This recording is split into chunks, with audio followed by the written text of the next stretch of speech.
Hi friends, అందరూ బాగున్నారా? ఈరోజు రెసిపీ బెండకాయ ఫ్రై. ఇవి వాటికి కావాల్సిన ఇంగ్రీడియంట్స్. ముందుగా పాన్ పెట్టుకొని కొంచెం ఆయిల్ వేసుకొని హీట్ ఎక్కిన తర్వాత మనం కట్ చేసుకున్న బెండకాయ వాటిల్లో సగం మాత్రమే వేసుకోవాలి. వేసుకొని మిగిలిన సగం పక్కన పెట్టుకోవాలి. వేసుకున్న వాటిని ఒక 2 minutes ఫ్రై చేసుకోవాలి. ఇలా వేగించుకోవటం వల్ల ఫ్రై జిగురు రాకుండా ఉంటుంది. ఇలా ఫ్రై చేసుకొని వీటిని ఫ్రై అయిన తర్వాత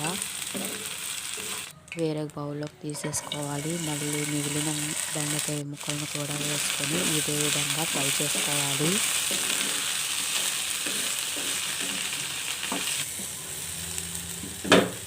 ఇలా ఫ్రై అయిన వాటిని కూడా ముందుగా తీసుకున్న వాటిలోకి తీసేసుకొని మళ్ళీ పాన్ పెట్టుకొని కొంచెం ఆయిల్ వేసుకొని ఆయిల్ హీట్ ఎక్కనివ్వాలి. ఇప్పుడు పోపు కోసం ముందుగా వెల్లుల్లి వేసుకొని వెల్లుల్లి కొంచెం వేగిన తర్వాత పోపు దినుసులు వేసుకోవాలి. శనగపప్పు, మినప్పప్పు, ఉల్లిపాయ, పచ్చిమిర్చి, జీలకర్ర, ఆవాలు ఇవి వేసుకొని ఇవి కొంచెం ఫ్రై అవ్వనివ్వాలి.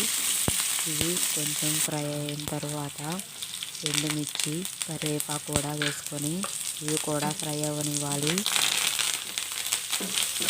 ఇవి కూడా ఫ్రై అయిన తర్వాత కొంచెం పసుపు వేసుకొని ఇది కూడా ఒక 1/2 minute ఫ్రై అవ్వనివ్వాలి.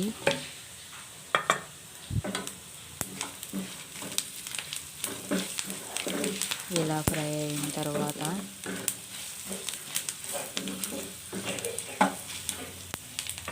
ముందుగా వేయించి పెట్టుకున్న బెండకాయ ముక్కల్ని ఇప్పుడు మొత్తం మనం ఇందులో పోపులో వేసుకోవాలి. పోపులో వేసుకున్న తర్వాత ఇది బాగా కలిసేటట్టు కలుపుకోవాలి.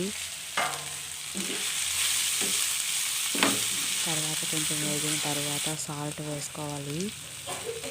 సాల్ట్ వేసుకున్న తర్వాత కూడా ఒకసారి కలుపుకొని వేయించుకోవాలి.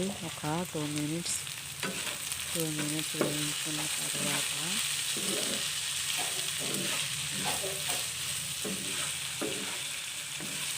స్పైసీనెస్ కోసం కొంచెం చిల్లీ పౌడర్ యాడ్ చేసుకోవాలి.